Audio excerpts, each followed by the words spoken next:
Hello, this is James Barkell. And it is wonderful to have your company here on the centre court. You are listening to the Coach Doctor podcast.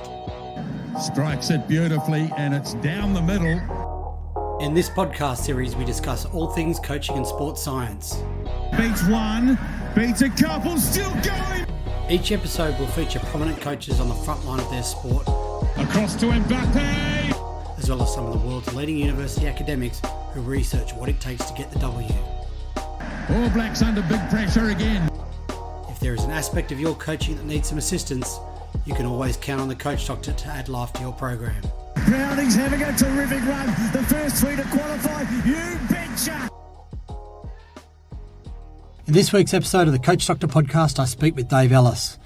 Dave is a New Zealand-based rugby coach who has had experience coaching with the Blues in Super Rugby, Connaught in the Pro 14 competition, the Bristol Bears in the English Premiership, as well as many other clubs throughout the world.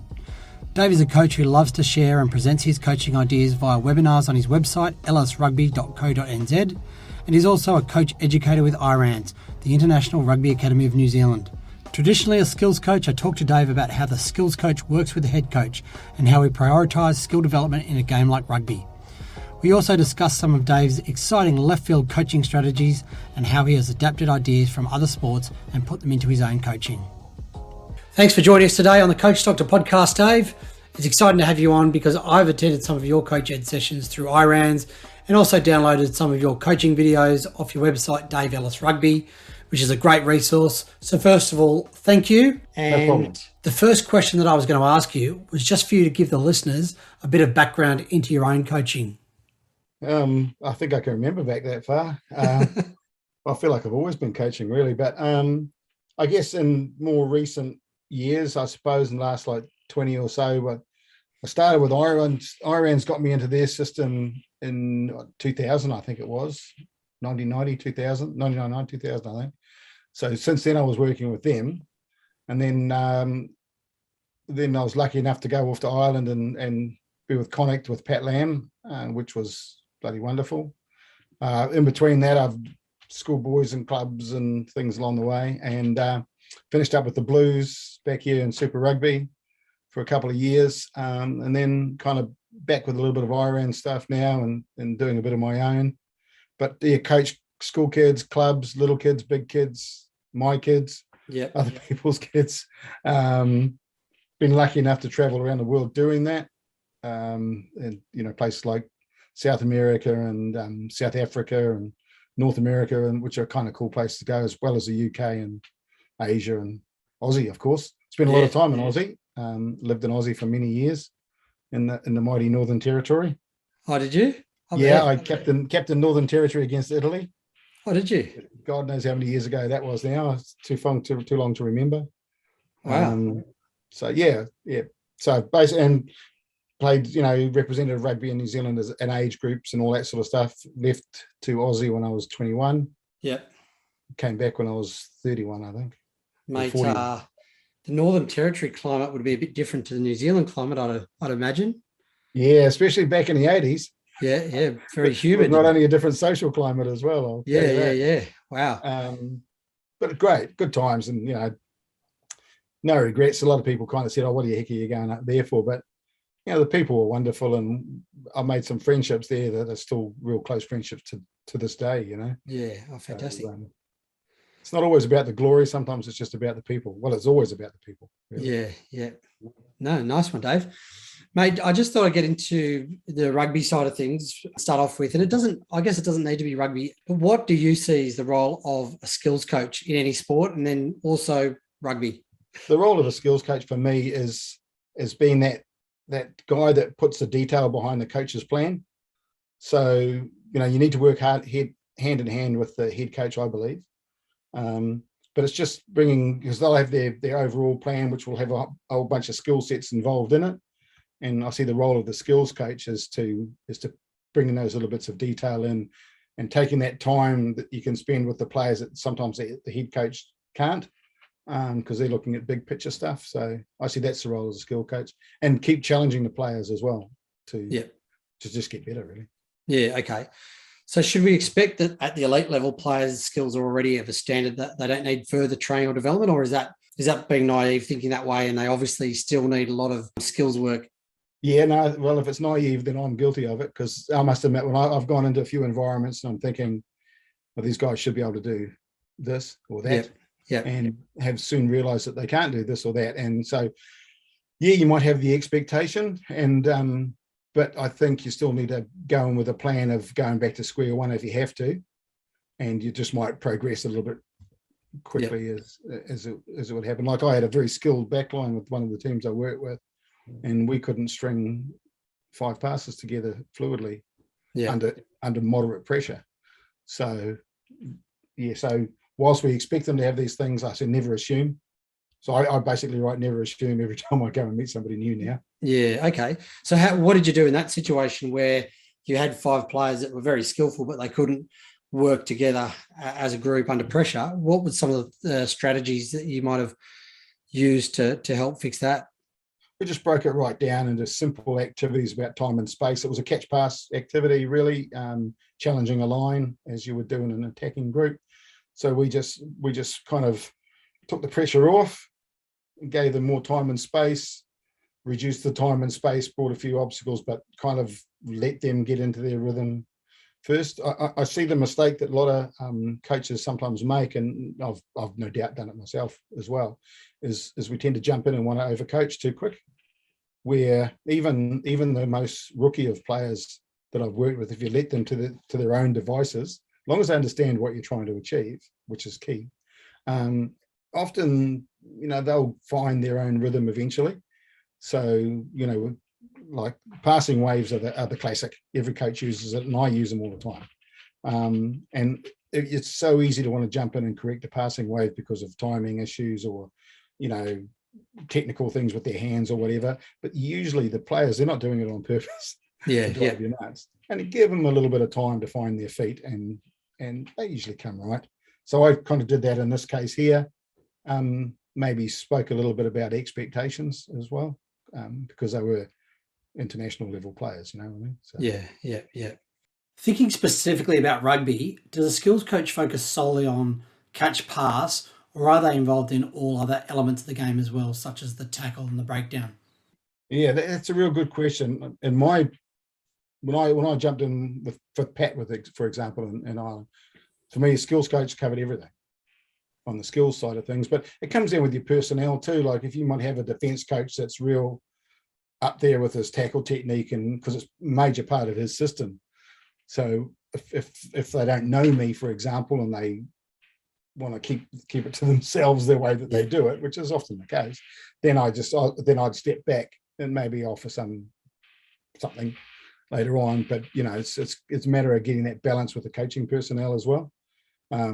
It's the same with so for me personally, I believe I should cover most areas. The only areas I would keep away from are the specialist areas, like packing, scrummaging, for example, and line out lifting and bits and pieces. But I might still incorporate parts of that into some of my overall skill group with those particular players too. Dave, you've coached professionally in New Zealand, Australia, Ireland, and the UK, and there tends to be a belief wherever we go that New Zealand players are the most skillful. Do you believe they are the most skillful, and if so, why is that? I think that's a belief around the world, and those days possibly were true back in the day, but I think that gap is definitely narrowing, mainly because I think, like, I was really impressed with the application that the boys in the UK were putting into their game as getting their skills higher. Like, they really applied themselves. And I think sometimes we're guilty of being targeted or tarnished with that, the Kiwis, you must be good, you know what I mean? So I think, and we don't throw rugby balls around in this country like we used to. Everybody had a rugby ball once. Now everybody's got a basketball or a soccer ball or something else. So it's the same situations in Australia, obviously, too, because of so many sports, Yeah. So I think we're losing a little bit of that edge. The only positive for us, I think, is the introduction of so many Pacific Island guys here who just wonderful guys. They just love to have fun, and so they goof around a lot, but as you can see, they can break games apart, Yeah. So I think the New Zealand whole idea of these wonderful rugby players is something that New Zealand needs to find again. Yeah. Okay, so that was a pretty bad answer to that question. No. It's a good answer, and I think that's, as you said, you've outlined that that's an issue, but it's probably all over the world in terms of growing up, and this would have been the same for you and myself, definitely. Growing up in Sydney, back in the 80s, early 90s, I was out with all the kids in the street. We were playing touch footy on the road. Yeah. Now, I'm just as guilty of this as most other parents. I won't let my kids go and play on the road because it's dangerous. There's too many cars these days. There's a lot more traffic, a lot more things going on. And also, you worry about all these things you hear on the news about kidnappings and all this sort of stuff, and things. Yeah. I think are a lot more dramatic these days in terms of child safety. So you sort of, I don't know, you wrap them in cotton wool a little bit more to look after them, so they don't get as much of that aspect that we had as young kids. So I think that's a big issue, and that's probably worldwide as well. So I agree. I was lucky to be in Argentina 20 years ago, and I remember going to a park and kids playing, kicking soccer balls around, Yeah. And I was blown away. I looked at them. I think, crikey, any one of these kids could play for New Zealand. Their skills were just unreal. Yeah, and that's probably how someone like Lionel Messi learned how to play football, soccer. It was just unreal. And one of the things that I liked is you'd see the rich kids turn up, but they'd still play with the poor kids, because the rich kid had the ball, I guess. Yeah. But the other kids would be kicking shoes around or whatever else, But it was just, I thought it was, and it reminded me of my childhood, I guess, where everybody had a rugby ball. It's a bit different. And the other thing, like I said to you before, of trying to get a bit of time to do a podcast with you, and it means I've got to give the kids iPads and stuff like that.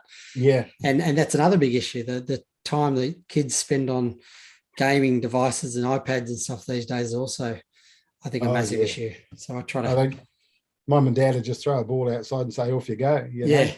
I must have driven them nuts. I used to hit a tennis ball along the side of the house probably for about 2 or 3 hours at a go. And they never seemed to get annoyed. Yeah. No, I was the same. Find a bit of wall and play handball with myself for hours on end. Yeah. Anyway, we continue on. So, Dave, one of the things, I guess, you've done a lot of education in the area of skill development with IRANS. You've got your own company or brand, Ellis Rugby now. And you're also the sort of bloke who's happy to give up a lot of time for podcasts and emails with blokes like myself. What makes you so generous with your knowledge and so happy to share? Well, sharing is what makes the world go round, isn't it? People have shared with me all the life, and the best coaches in the world I've ever come across have always share. There's no secrets out there. We want to make, if we're as dedicated to the game as we say we are, then the better the game is across the board, the better it is for everybody. So for me, I'm happy to share. And to be fair, it's a bit of a two-way street for me. Like when I do my presentations, I love listening to what the coaches have to say, and there's, I'm writing down notes from their comments just as much as they're writing for myself. So sharing's the way to go. The best coach I know, because I know you probably asked me that one as well, would be a fellow like Wayne Smith, because Smithy is famous for sharing everything he's got. Keeping one step ahead every time. Well, that was actually going to be my next question. You've worked alongside some pretty special coaches. You got Brian Ashton, Eddie Jones, Wayne Smith, Dave Rennie, Sir Graham Henry, and I was going to ask, who stands out to you as being the full package in terms of communication skills, technical and tactical knowledge, delivery of messages, man management? And you just mentioned Wayne Smith. Was there anyone else? Well, Smithy's really good technically as well. He listens, which every coach needs to be able to do. Just listen not only to his players, but listen to his staff. Still make an opinion, because at the end of the day, if you're the boss, aren't you? So all of those coaches that you've mentioned, some of them, even to say that I worked alongside him is a bit of a stretch, because I've kind of moved a few cones around with him and told them who the players' names are and that, A guy like Brian Ashton is such a thinker, just an incredible person, Graham Henry, I like Graham's wit, and you talk about Eddie's bloody intensity. Everybody will tell you about Eddie's intensity. With me, too, I learned a lot from Wrens like Dave Rennie, because he was with us at IRANS for many years as kind of the lead coach, And, I learned so much from Renz. Pat Lam is a very rounded coach, technically well, strategically, he's got his tactics, he knows how he wants to play the game. Colin Cooper, I've worked with a lot lately as well. Like Coops is a real carer, cares for his team and cares for his people. Mm-hmm. So I guess they've all got really neat traits. That's why they are where they are, I guess. Yeah. And I think they've all got a little bit of everybody else's trait, a bit of each other's, that to call on every once in a while. Yeah. Because all those names that I've mentioned there, they're all sharers. Yeah. So I think there is a problem in Australian rugby where a lot of coaches don't like to share their ideas because they're often worried someone else might use those ideas to beat their team later on. And it's almost like we keep our ideas in a vault locked away from opposition coaches. Whereas I hear in New Zealand, a lot of coaches often get together and they share their ideas, often after games, at the end of the season, and even sometimes during the season. Would you tend to agree with that, having coached in both Australia and New Zealand? that'll be fairly true. I coached Toowoomba Grammar for a season, and the games were filmed, and you couldn't get footage of the opposition. Okay. Like there's no way they're going to release it. Well, I would release it. I was like, go ahead. Yeah. Well, I care because you've got to come up with something next week. You've got to come up with a strategy that's gonna. So that non-sharing thing, I think it's changed. Hopefully, it has changed.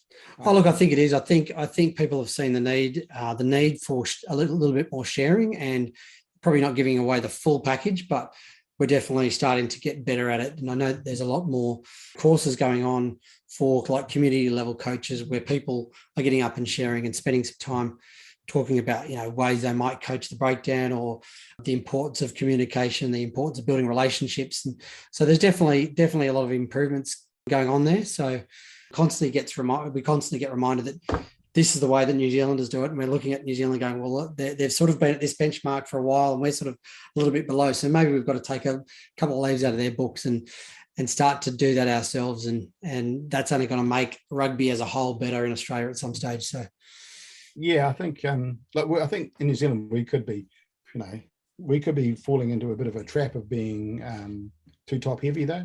Yep.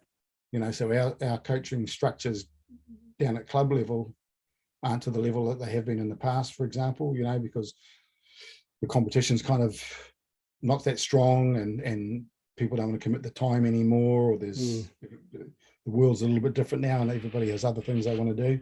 Yeah, definitely. So, you've got to have that strong base. And I think in Australia, that base has been quite thin for many years, but I think once that broadens up again because there's some bloody wonderful coaches in Aussie. Like I've spoken to some first 15 coaches there and they throw a bunch of stats and figures at me and my head's spinning. I don't know what you're talking about. Yeah. So the quality's there. And I think the UK are doing really well at developing their coaches and building their player base up as well through other competitions that, lead to that pinnacle. Yeah. In New Zealand, we have this and that, and that's kind of it. Do you think with the amount of New Zealand and Australian-born players plying their trade in France and the UK, we're starting to see a bit of a hybrid game developing in the Northern Hemisphere, where we're seeing traditional set-piece part of the game also encompassing 15 players who can move the ball around skillfully. We've got forwards running lines like backs, and we've also got forwards distributing within the back line. Yeah, I'd say that would be fairly accurate because it was, for many years, some really good coaches went to the North and got turned away because the tactics their strategies were a little bit out of the alignment at the time. You know what I mean? Like, well, forwards don't pass and all that sort of stuff. But I think over the years, because there's more players who have stayed on those countries and some of them have moved into coaching roles, or they've then called upon people from the southern countries to be part of their coaching groups, it's kind of now it's taken on. When we went to Connacht and, like our forwards, catching passing was definitely not a strength, and we changed that. And I think, and this is my bit of a paying homage to Pat a little bit there, because Joe Smith was the coach of Ireland at the time, so another Kiwi. But if you have a look at Ireland in 5 years, the difference the way that they play that game in the small space of a 5-year period is phenomenal.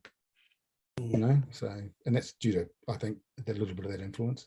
Yeah, I think Ireland's. You watch Ireland; they're looking pretty strong at the moment. That's the one thing for them is to try and make sure they're not peaking in between that World Cup Yeah. cycle again. They've got to make sure they get it right because Yeah. they could challenge if they get it right. As a skills coach, you've done some pretty cool left field idea. Well, I'm calling them left field. I don't know if you call them left field ideas. For example, the strobe glasses in catch pass drills. Why are these some things that you might tend to use? I think it's always interested me a little bit. For me, I've always felt the game, even as a player.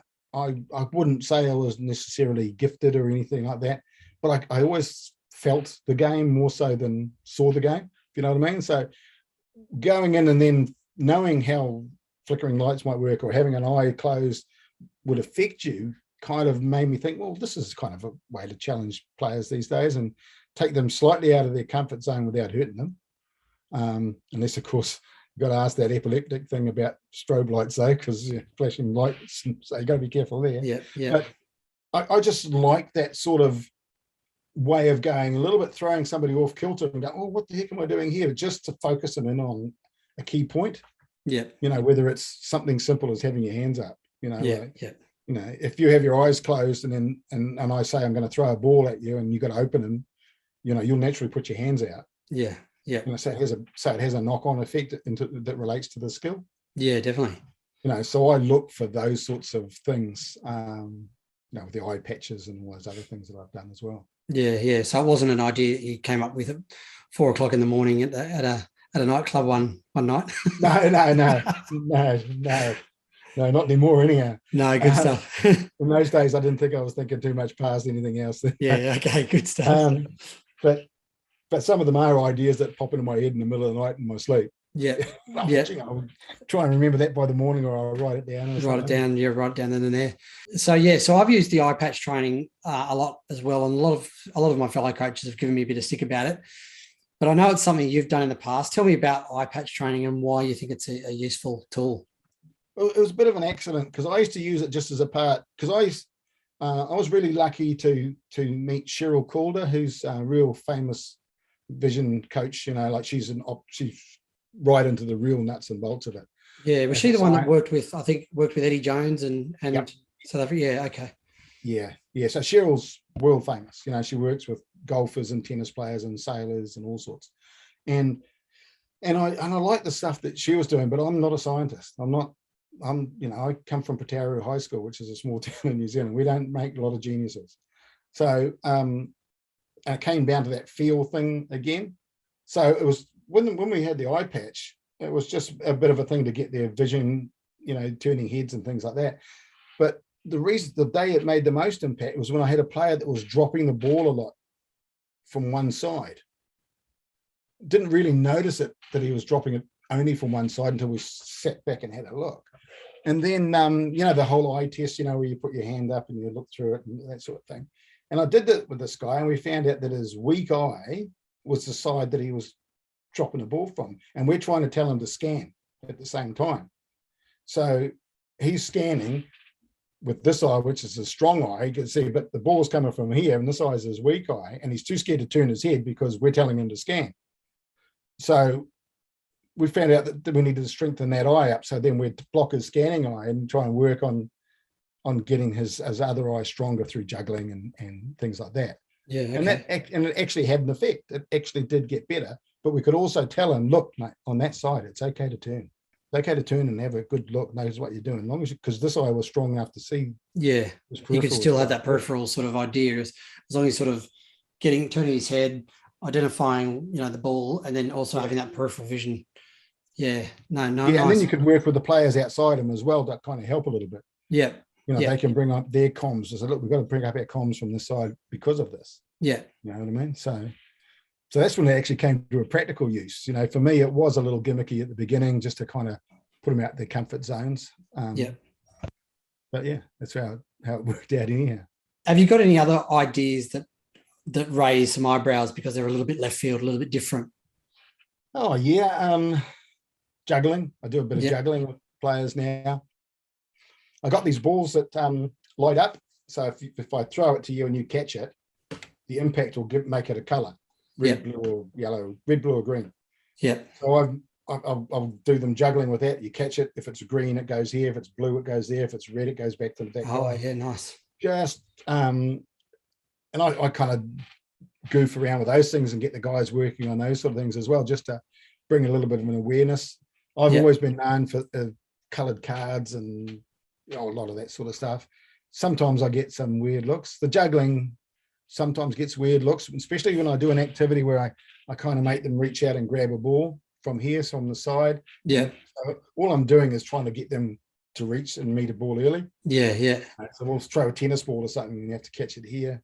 Yeah. I play touch with, I've got a biggish tennis ball, about that big. Yeah. And I play touch with that, but it's one hand touch. So if I catch with this hand, I have to distribute with this hand. So that kind of gets that action that they're all doing with their offloads these days. The Sunny Bills, yeah. Yeah. So they're doing a lot of that game and I have people look at me and go, what do you use the tennis ball for? That's kind of it. I've been building on a little bit of targeting.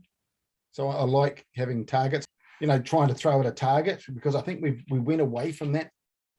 At some stage. Like as a little kid in the backyard, I was a halfback. My poor old mum's trees and shrubs were munted because I kept throwing rugby balls at them. You kept aiming at them. Yeah, but I was accurate most of the time. I wasn't the flashiest halfback in the world, but I'd get in position into rep teams because I was accurate and consistent. So, that sort of stuff I like to play with. So yeah, nice. And Dave, do you periodise skills training development, or do you think it's beneficial to periodise skills, or just throw everything in together, or again, what the head coach is doing? Yeah, like I said earlier, I work a lot with the head coach. But if I did a skills plan, a pre-season skills plan, for example, it'll be periodised. Yeah. Because we're not going to start off with a lot of smash, obviously. Because we're getting their bodies accustomed to it. But we can do quite a lot of handling activities there, where then we might gradually bring in a level of light contact before moving into a heavier contact. Then we might drop back out into something light before we go to the next level, So I follow that classic, table that we do with periodization. Yeah, right. So you're slowly increasing the stress or the pressure on the players, increasing the decision-making component.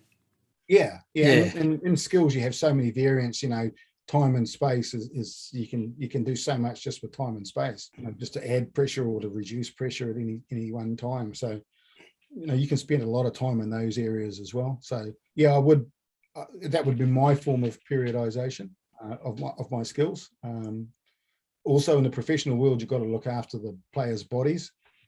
So you get a lot of feedback from S&C coaches or medical people. So in Connacht, for example, I would work a lot with the medical and S&C as to what I would do often with injured players, because we do a whole plan with them, or even just with the players, making sure that our timing was right. It wasn't a Monday that I was going to, after a Saturday game, that we're going to go into full noise contact, for example. Button that off to maybe about a Wednesday, Yeah. So all that sort of stuff. Yeah, nice. So as a skills coach, let's just give you a scenario here. You've got Stephen Larkham and Dan Carter in your team. Both have, I guess, very effective passing games, but also quite different passing techniques. Do you try and change something that works so that their techniques meet a set criteria, or do you say it works, let's make sure we just keep it at that? Yeah, if it works, don't touch it, is my opinion. There's a guy, Jason Spice, was a halfback in New Zealand. He had an unusual passing style. He kind of passed like that as a halfback. But geez, he could move that ball from A to B. Yeah. And it got there how it had to. So I wouldn't touch that. And it's, no, I'd definitely, Stephen Larkin would probably go a little bit lateral for some coaches. Mm-hmm. You can either embrace that because he'd often slice through the line. Yeah. Or you could compensate from that, from having your straight runners outside him. So, I definitely, if a natural ability, I'd just leave it alone. Yeah. Okay. It's detrimental to the player or the team. Yeah. Yeah, definitely. So in that situation, as a skills coach, with two players like that are both very effective in what they do, in terms of developing them, it just increase the amount of pressure, like the time, like reduce the time, reduce the space, that sort of things, to manipulate their skills training so that they're working a little bit more under pressure or decision-making scenarios. Yeah, exactly. And for a guy like Stephen Larkham, who I thought was bloody wonderful, but he would often go lateral. So then I might incorporate something in his training that would bring some inside pressure onto him from what could be seen as a blind area. You know what I mean? Yeah. Try and add that area so he then becomes more aware of what's going on in that space there. So yeah, that's the sort of thing. I love that sort of stuff because I look at all the players that I've worked with. I try and look at them more as individuals as opposed to the team. When you're working with them in their small units and it's, like the forward carry pods, for example, or something, they've got a set goal between three people of something that they have to achieve. So they have to work together, to achieve that, as opposed to, a guy kicking for a touch or something like that. He then has his thing. He doesn't have to work with anybody. So it's kind of just horses for courses when you deal with the individuals. I learn as much from my players as I do from the coaches or from my own observations, because I like to have good discussions with them. The boys in Ireland would come into my office, and we'd have a chat about the game, and they'd bring their clips and we'd talk about their clips, and with a bit of questions and answers from either of us, we'd figure out a strategy that we could then take out onto a training pitch. Yeah. Which was kind of fun. Whether it's rubber bands around their hips or weighted balls or that sort of stuff. Yeah, nice. Hey, have you ever done any work in any other sports, like either NRL or any other sports, even as a consultant, trying to help skills coaches, or have you just done anything in rugby? No, I haven't. But I've like I was with Digisport. Could you remember Digisport in Australia? Yeah, Barry Honan. Yeah. There was me and Baz. So Digisport was Baz and I. Yeah, okay. And so we did netball and cricket, rugby league with Wayne Bennett, which was bloody great. So I know I learned a lot from those sports. And also they had a biomech called John Harmer, who I thought John was the smartest man I've ever met in my life. He could take biomechanics and he could teach a country boy from New Zealand what it meant, which impressed me. So I guess I pinched a lot of other sports stuff into my rugby stuff, to develop that. And it's kind of set me on my little path. But I remember I was asked by a shot putter's coach asked me, he said, "Oh, what could I do? What could you give me that would help my guy?" And I went, "Crikey, shot put, jeez." I said, "Why don't you put a target out there for him to hit?" I said, "Really?" I says, "Don't worry about records or anything. Put a target, put a stick that he has to hit and drive it into the ground or something." I said, "What's wrong with doing something like that?" And you could, subliminally just put it out a bit further every time, without him hardly even noticing. And so I don't know if you ran with that or not, but I thought that was thinking outside. Are there any sports that you think you could learn a lot from and use in rugby? I learned a lot from netball and basketball. Every sports coach in the world's read John Wooden's books, and I read I interpreted some of the things that he would do, that closed space training that he would use, I coined it over speed training, like when you're in that confined space and you're playing a game, but it's just 10 times quicker than what it really is. And then you open up the space and all of a sudden things seem easy. I pinched that from him. My coloured cards that I used, I first saw netballers using those in Australia. Okay. And then I thought, okay, how can I use them for rugby? And then that set me off on that little tangent. Because that's sort of caught on quite a bit now. The coloured cones or coloured cards is quite popular now. Yeah, well, I pushed it. I'm writing a book on it now, or writing a book. No, let's be real here. I'm writing a pamphlet about them, and about how it is and how it works. And I wrote this bloody 15 years ago, but I've kind of tried to modernize it a little bit and bring a whole lot more activities into it. Yeah. But I build it in as part of a progression, for simple catch pass, but I've used it in other elements of the game, but and a reasoning behind it all and a challenge for it all. And there's bits of it on the Bristol Bears website that I did with the Bears and the rugby site and stuff. So, but I got that from netball. That was what sparked me. And even cricket. I learned a little bit more about analysis watching this was in Queensland, when John Buchanan was the coach. Mm-hmm. and had access to them, and I learned a lot watching his batting coaches and how they were looking at the angles, and because I didn't know much about cricket, to be fair. I'd play it, but I didn't know anything about it. Yeah. But learning that sort of thing, and then I remember standing beside John Harmer one day at a netball training, and we're watching an Australian international shooting goals, and John Harmer standing beside me going, "She'll miss this one. She'll miss this one. She'll get this one." And I'm thinking, how the hell do you know that? And he, talked about angles and all that sort of stuff. And he put it, what I liked about that is he put it in layman's terms, that I could understand, and I guess that's where I've looked from other sports, and I'm still looking, at other sports. I know the All Black coaches often go away on sabbaticals to NRL and over to NFL in the States and NBAs and work with their coaches and learn from them. I think it's bloody wonderful, Yeah, I really enjoy, I guess, learning from other sports. And again, probably basketball is a big one for me, looking at, rebounding and the correlation or the similarities between rebounding and catching the ball off a kickoff and some of those sorts of things I think are good. And the hand-eye coordination that's required in cricket is really, really, totally. Helpful for rugby players that can improve that hand-eye coordination. So I think there's plenty of things to learn from other sports. And at first you might look at it and think, how can you adapt it or how can you utilize it? But then, if you sort of think a little bit deeper, and as you said, you sort of might lie in bed at midnight or 2:00 in the morning.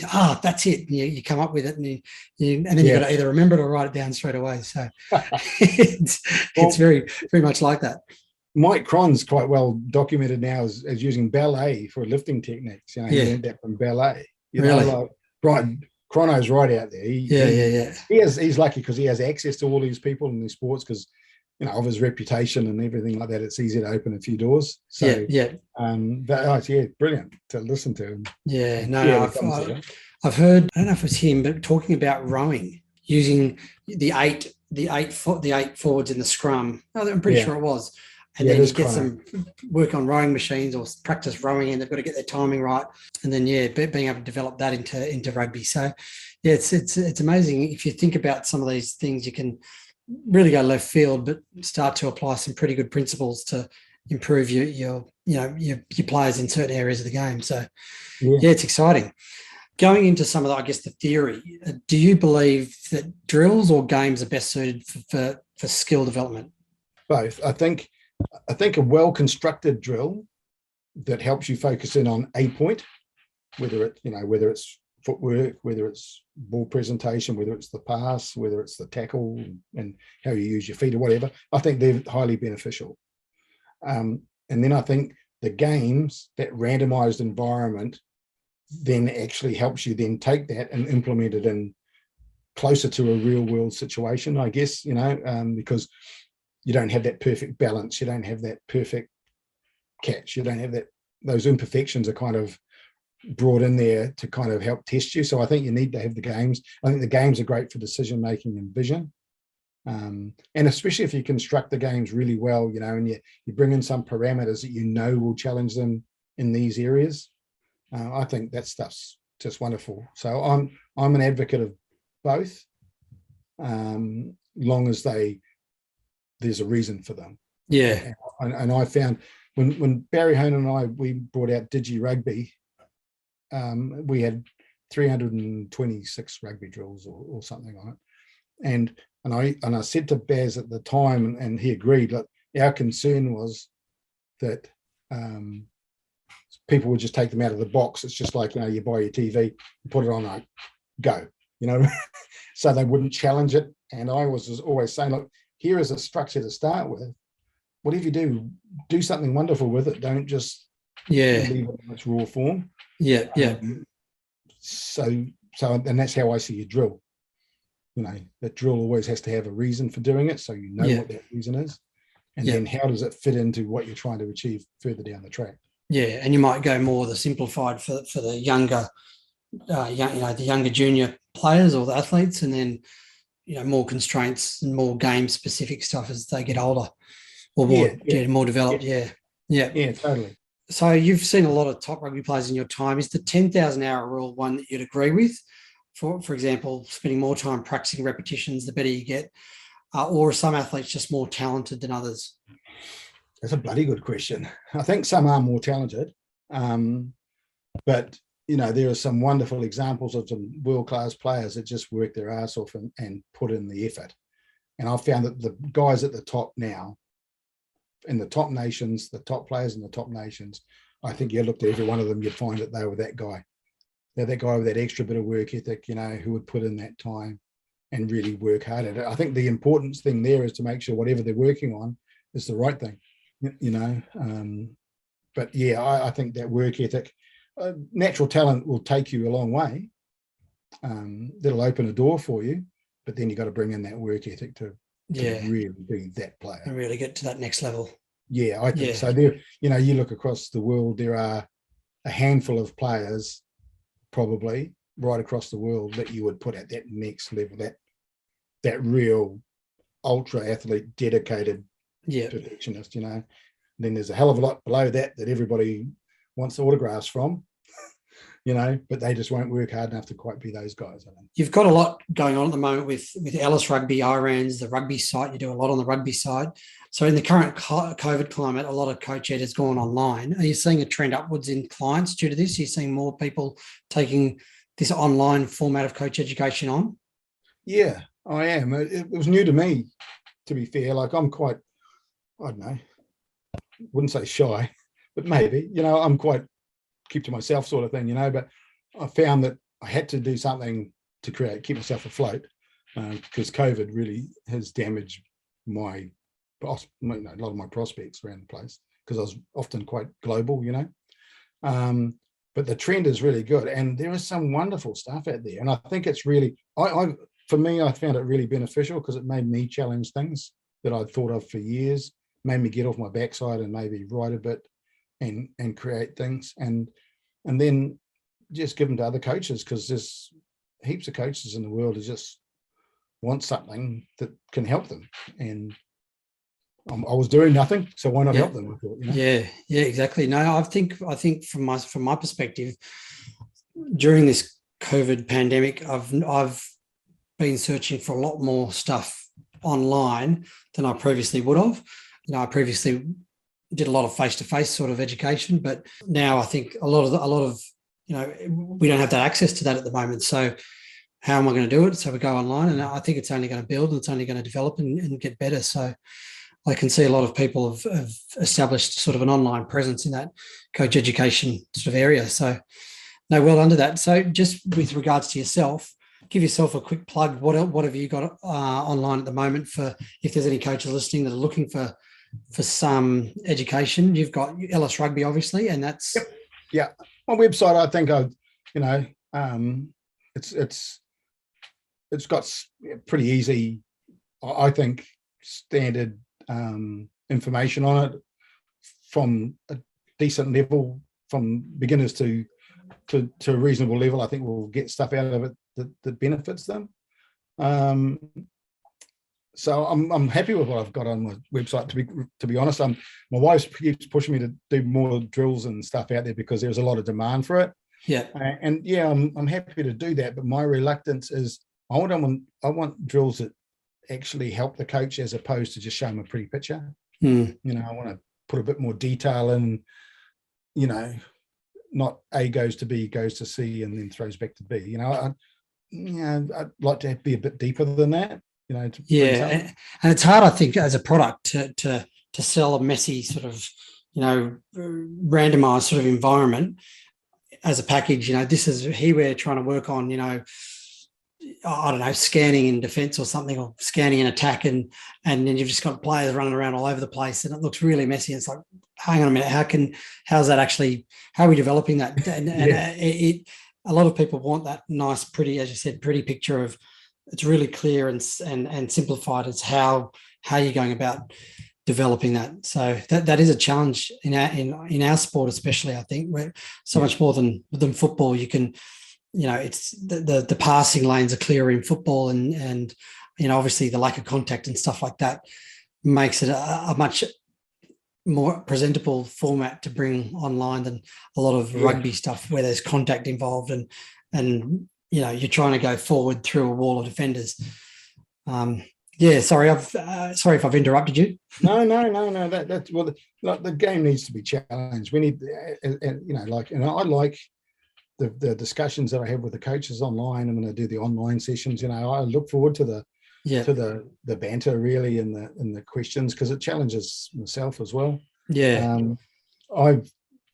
The thing is with me, I'd like to be back in the loop again. So I'd like to have another pro gig before I fully retire. Yeah. I guess, just with people but for me it's always, and I'd give this advice to any coach, it's the people you work with is the important thing. Yeah. It's not necessarily the team or the image of the team that you're working with. It's the people in it. Like for me, I don't know if I'd do well with a bad head coach. I'd like to work with a head coach that's forward thinking and open to new ideas and stuff like that. Yeah. I thought about head coaching myself, but I don't know. Sometimes I get too focused on those little details that I head coach my club here, and that's fun enough, drawing out the plan. Yeah. So I think the online thing has really helped a lot of other people as well.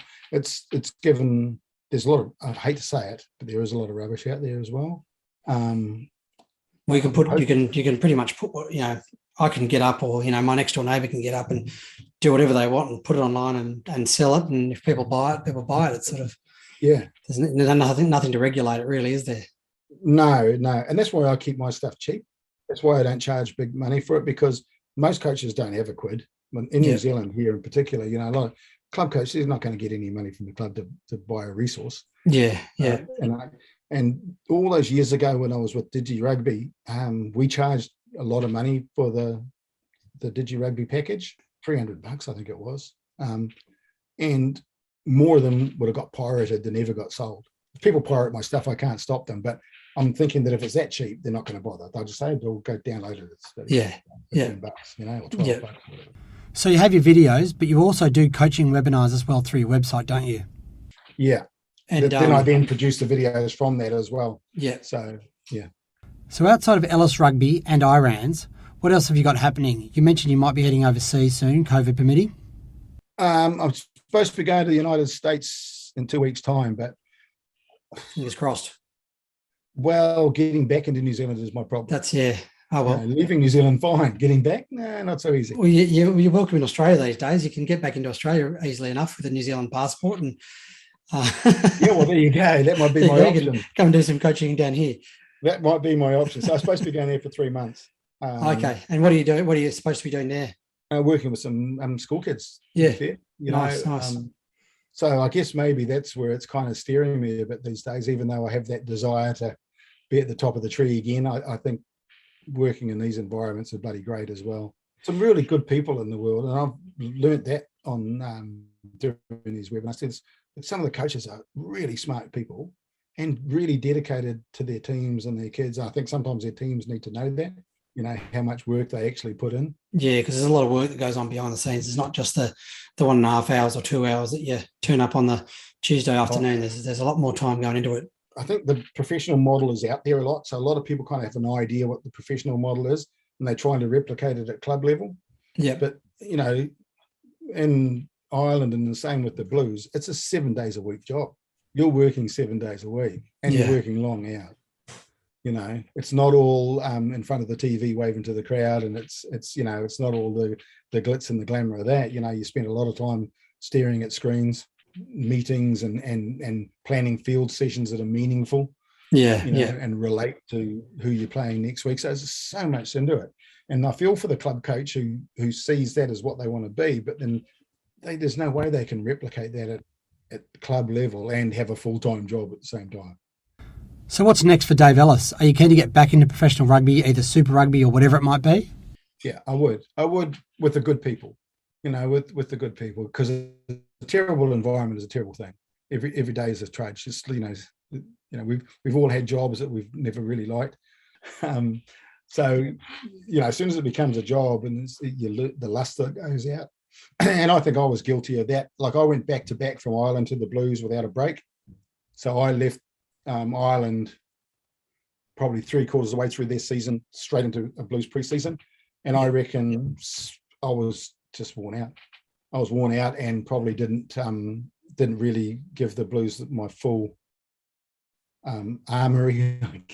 Yes, or I wasn't fully there, Even though I was happy to be back in New Zealand, I don't think I really contributed as much as I would have liked to. And I guess part of my reasoning and wanting to doing something like that again is to kind of make amends, Even if it's only in your own mind that, you feel like you didn't put 100% effort into it, you want to go back and make up for that in your own mind and say, put in everything you can and see what difference you can make.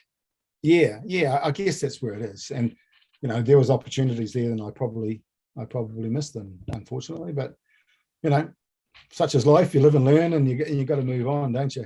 So, what's next for me would be something along those lines would be nice. If not, just enough to keep my business ticking along and keep my wife having faith in me that this rugby life is one that I've lived my entire life. And, I've done nothing else for 60 years, pretty much 50 years. So I want to make sure that I don't go, what do they say? Go softly, go gently into this good night. I want to just fade away. I want to kind of do something that's worthwhile. Yeah, awesome. All right, Dave. Well, I've taken up about an hour of your time, so I'll let you go. I know you've probably got plenty of other things to be doing other than talking to me, but mate, I enjoyed it, James. I really did. I have as well. It's always, I love learning off guys like yourself and, talking to people and coaches from around the world. It's, there's always a lot of things for me to learn and hopefully that people that do listen to this, if, they learn a couple of things too. I think then it's a good thing to have done. So mate, I really, really appreciate it. My pleasure. Best of luck if you do end up in the States. Best of luck. And, I hope it's all goes well and goes to plan and there's no more COVID issues that sort of disrupt anything over there or getting back home. We're running rampant at the moment, so we're in trouble. So. Okay. Yeah. Well, good luck with it, mate. And again, thank you so much for spending some time with me. My pleasure, James. Perfect. Go look after that family of yours. As usual, Dave has been very giving of his time and loves to talk rugby. Some of the key takeaways from me for this chat have been how you can adapt ideas from other sports into rugby and challenge your athletes with a range of stimuli. So basically, don't stick to what you know, go out and be adventurous and see how you can develop your own coaching. He mentioned some of John Wooden's basketball coaching ideas in particular, and these can be adapted across a whole range of sports. Another aspect Dave discusses is how he likes to use the players as a resource, especially when working in groups.